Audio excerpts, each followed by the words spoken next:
If the Railroad Retirement Board calls me, here are my 5 suggestions to change railroad retirement.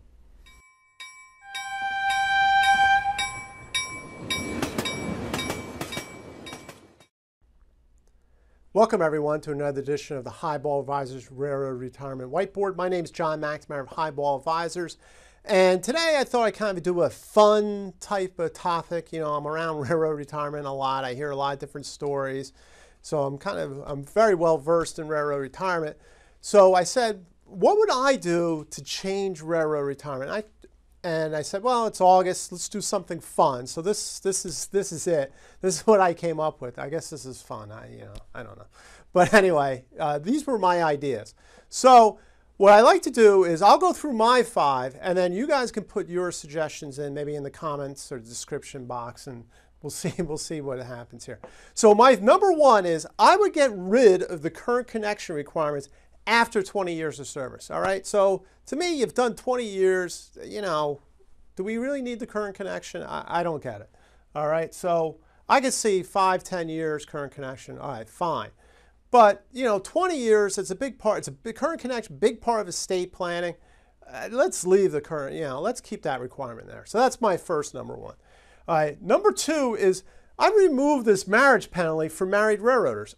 I don't get it. Right. So 2 railroaders are married and they can't collect the spouse annuity, right? So to me, you get the annuity and there's a spouse annuity, but in this case, they get only 1 annuity and 1 spouse annuity. That doesn't seem right to me.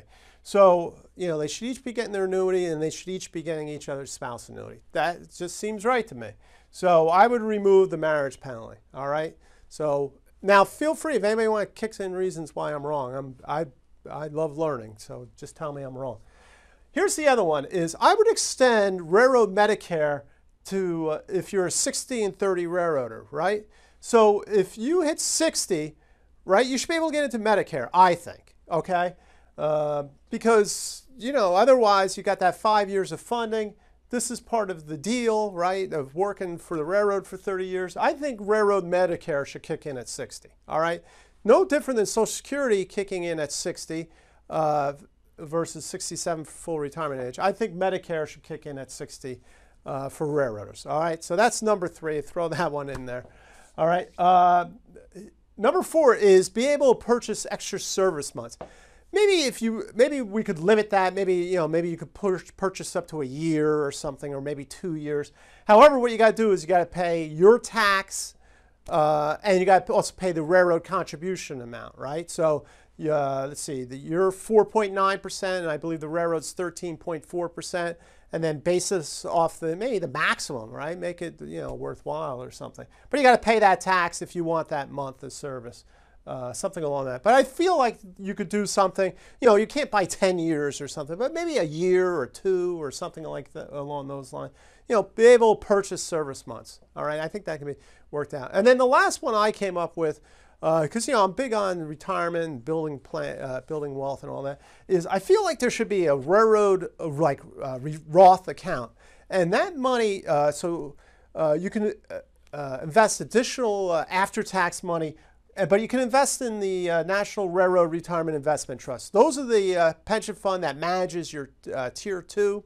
Right? So you would have another additional retirement account, but it only invests with these guys, and they do a very good job on return.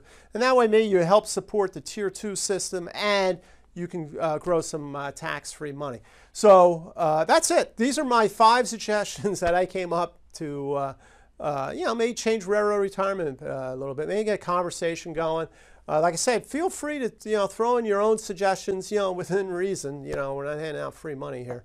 But I think I don't think they're that crazy, so we'll see. But anyway, I hope you enjoyed this video. Click on the subscribe button to get the latest videos, or click on the notification to get the latest videos. Share this with other railroaders. We'll get a little conversation going. And until next time, everyone, please stay safe, stay on track, and take care. So long, everybody.